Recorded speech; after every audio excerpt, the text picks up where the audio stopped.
This Flexstone shower, we're also going to show you today some not only waterproofing tips, but we're going to show you how to find the nailers in the wall so you know where to put your grab bars. I'll show you how to do that. There's a few things you should know. You should watch this video because it'll stop you from being in the end going, oh no, I didn't do that. I didn't do that. I should have done that. Should have done this. It's all in this video. So check it out. Flexstone shower kit and installation. All right, please join us.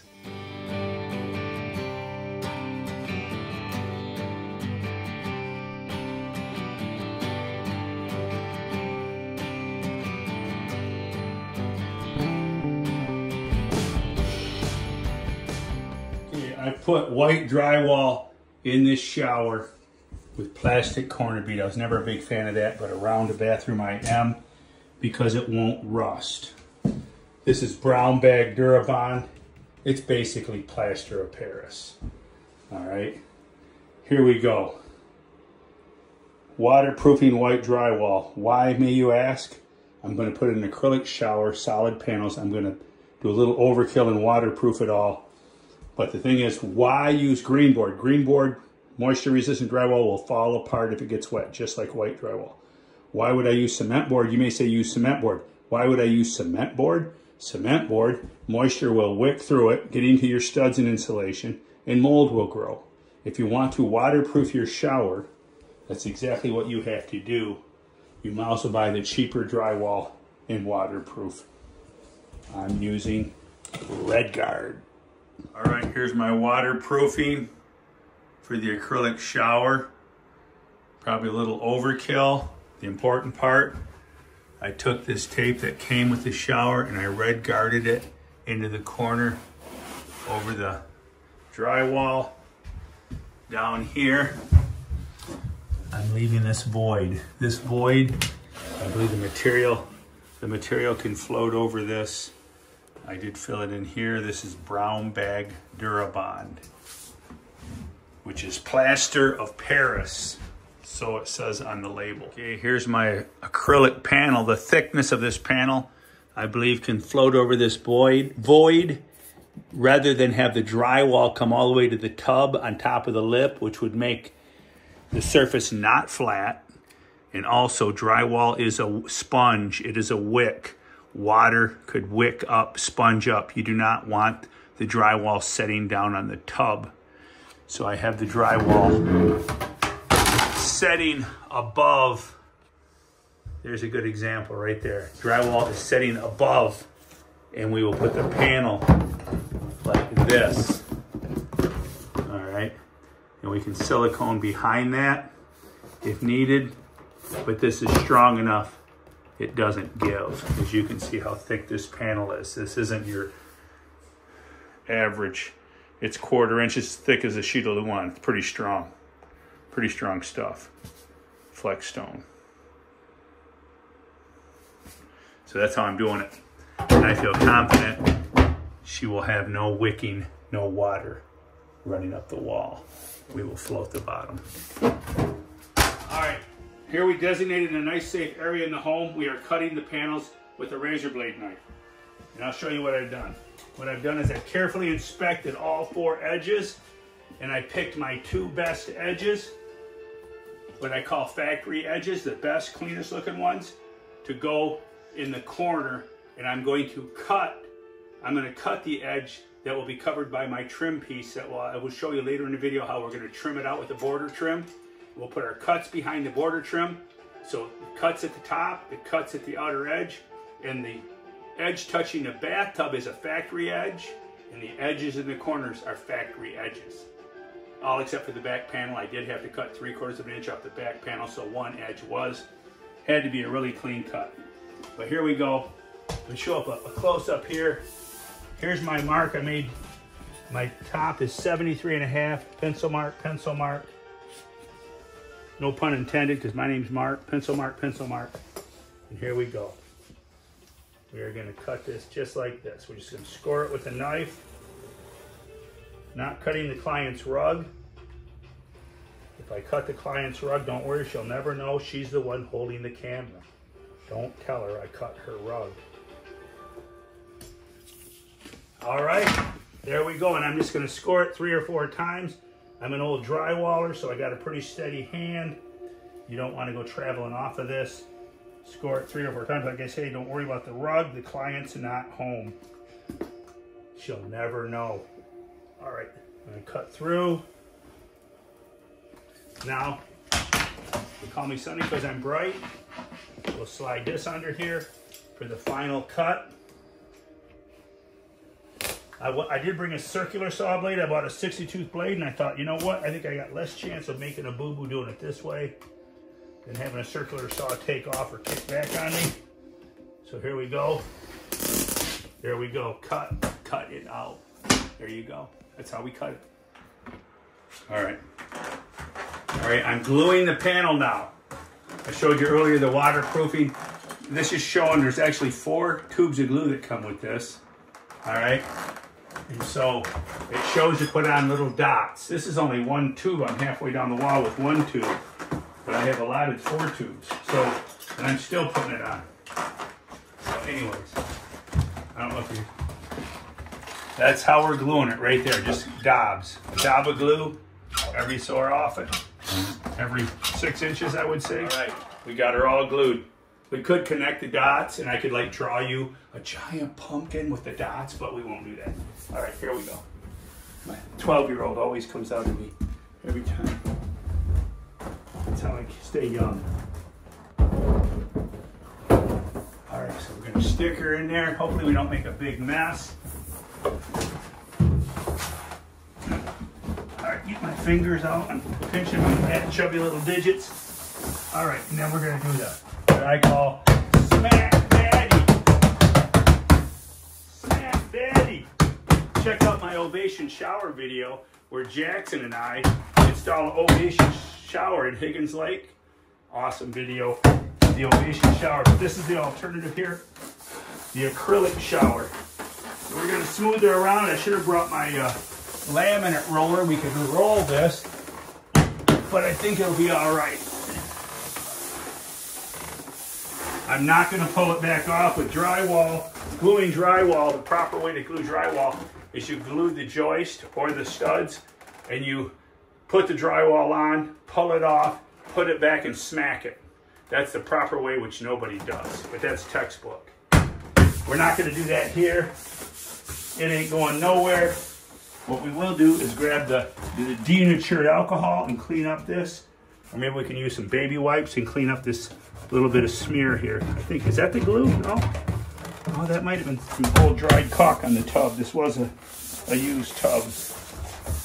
All right, there you have it. And now I will cut the end panel. Careful. You gotta be really precise because your end panel is only gonna give you a 1/4 inch of coverage.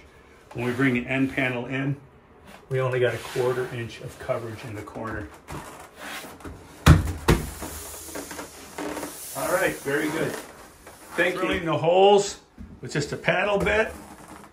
Triple checking all my numbers before I pull the trigger. That's a must. Make sure you're not talking to nobody. Make sure you're not on the phone. If you're ADD like me, ADHD, focus! Measure 3 times, triple check, and then drill. There you go. Let's glue her on, baby. I don't know if I got enough glue on there, but there's gonna be glue left over when I'm done. Okay, I'm gonna go ahead and stick this panel on. I'm gonna let it dry overnight just because I wanna do it that way and put the border on tomorrow. All right. All right, and don't forget to remove the saran wrap. There is a film. There's a film on here that must come off before you install the wrap. There's a glimpse at the border. Like I say, I'm gonna let this dry overnight just because I feel better about it if it's dry and stuck. And then I'm gonna put my border on. They come with pre-mitered borders. This is just a piece for the back wall, but I got it falling right where it's a caulkable distance off my plastic corner bead. And that's what I wanted.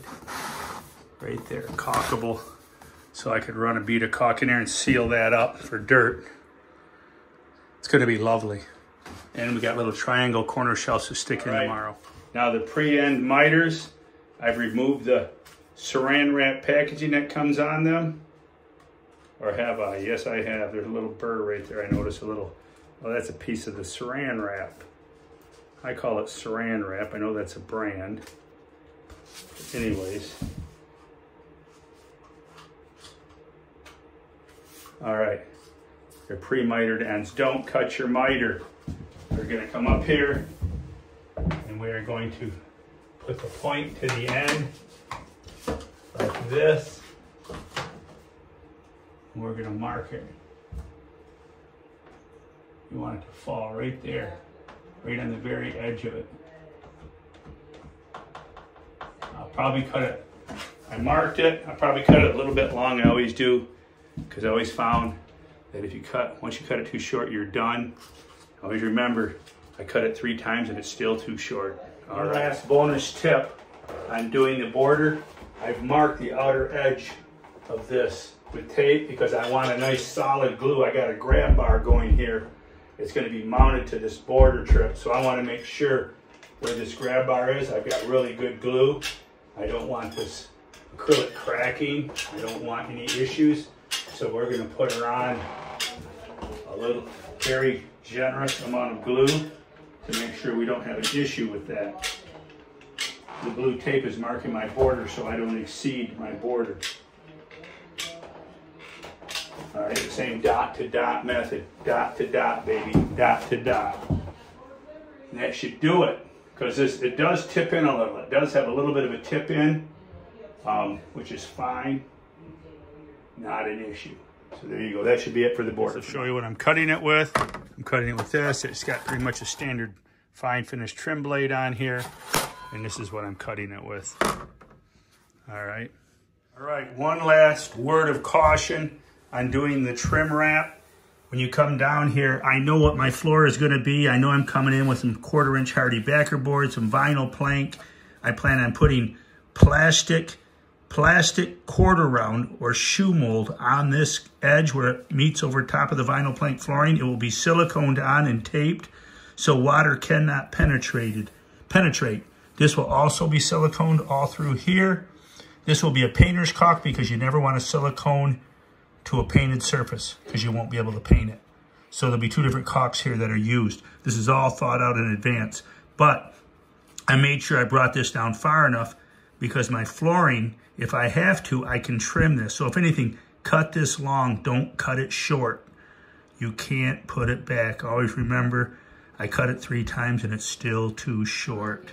This will easily cut with a utility knife if I need to nick off 1/8, 1/4. But I know for sure my floor is going to come up to this point. So I'm good as gold. And this will have a plastic baseboard. I'm going to buy solid plastic baseboard, silicone it on. So this is going to be totally waterproof. So anybody can come in here and it's going to be just splash, splash and shower when I'm done. I call it gorilla proofed. All right, let's move on. This is where you want to spend your most time. This is your finishing details. I think this is close enough. Remember, like I said, putty is your buddy and caulk is your friend. So we'll come up, this is your finished product. Nice board. Give you more of a bird's eye view of what I'm trying to do. I'll typically tell you, I normally would add an extra 2x4. I would recommend you add an extra 2x4 on here and bring this out more. But the reason I didn't is because over here, my door is so tight that I didn't do it on this side. I can't do it on this side. I'm gonna barely have to cut a sliver of this to go in here and I'll just silicone it in so it can never leak. But that is why, but typically you wanna stack another 2x4 when you frame on here and bring this out farther if you have the space, thus giving you more room for your border to come down here next to the tub. You wouldn't have to cut nearly as much of this out. I'm cutting a lot out to make this happen. But keep in mind, you can fine tune this with the utility knife. So I'm gonna do some custom shaving here. Let's see what we end up with. Here's a little pointer. What I'm gonna do, I've marked my bathtub on this border. I've stood it up, lined up my miter, okay? Lined up the miter at the other end at the top up there. And I've marked my tub. I've got it cut down to the floor. What I'm gonna do, here's a little pointer. I'm gonna take a paddle bit and I'm gonna drill the round shape of the tub around there. It comes a little bit of a curve. The shape of my bathtub is right there. I don't know if that's showing up very good. Hopefully I'm close, we'll see. And let's look at this border. Here's our border right here. You can see I had to like micro cut this edge because I got the door here and I couldn't build the wall out far enough. And I did leave it sticking down. I'm gonna have to trim that when the floor comes across, but I'll trim it to the proper height. Fine details like that will leave you in the end where you're not looking like Butch and Hack done the job. Good looking miters up there will taper dryer. I know I remember it's 37 inches off the tub. These are gonna come. And these will be installed. Kind of funny, the instructions call for, it says you can use drywall, coarse threaded drywall screws on this, which is hilarious. Do not use coarse threaded drywall screws. They can rust, even though you're gonna silicone this in.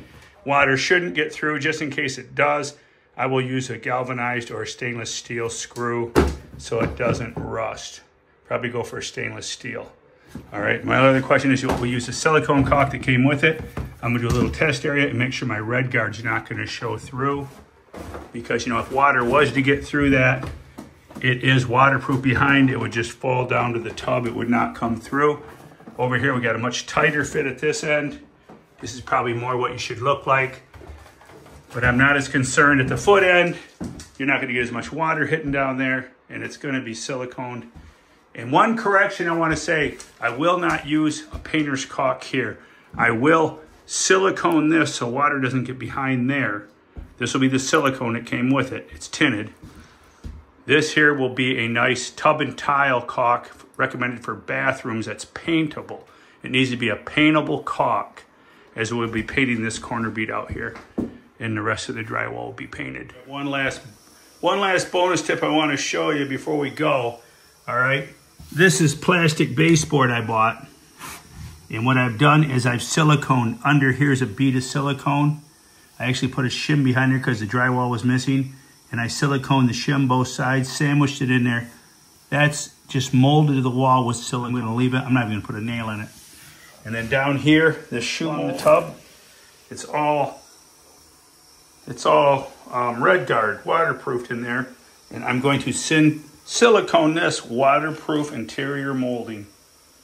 This is going to be silicone down. I'll put like one nail in it over here where I can. This bathtub's actually warped, it's bent. I didn't really want to reuse the tub, but she wanted to keep it. So hey, sometimes you got to do what the client wants. So there you go. So this is something I'm going to do so that kids can puddle water out here like there's no tomorrow. And all this plastic baseboard and its silicone behind it is not going to let water through. So you're not going to have the rotted floor underneath here, which I've seen in apartment complexes. I've seen all over the place. It's the first thing that goes. I'm sure you've all seen this drywall here falling apart. This is brown bag Durabond. And then this is actually emerald urethane paint on here. We put emerald urethane paint on this bathroom wall. Okay, here we go. Here's one last look at the bathroom. Here's the vanity I installed today. We're gonna be putting the mirror up.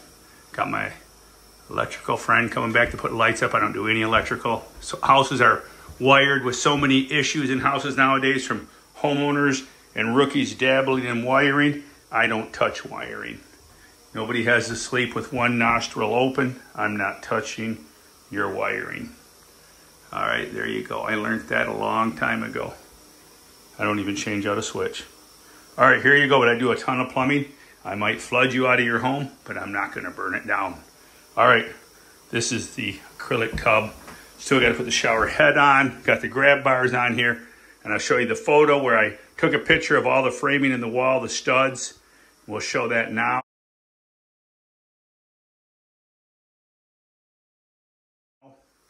And that way I knew where to put the grab bars. I knew where to put my stuff, because I took a photo and I added my lumber blocks where needed. All right, there you go. That should wrap up the video. I hope you enjoyed it. Captain Overkill signing out. Jackson, look at the size of that bass. Big. That's probably 8 pounds. That's got to be 8 pounds if that weight.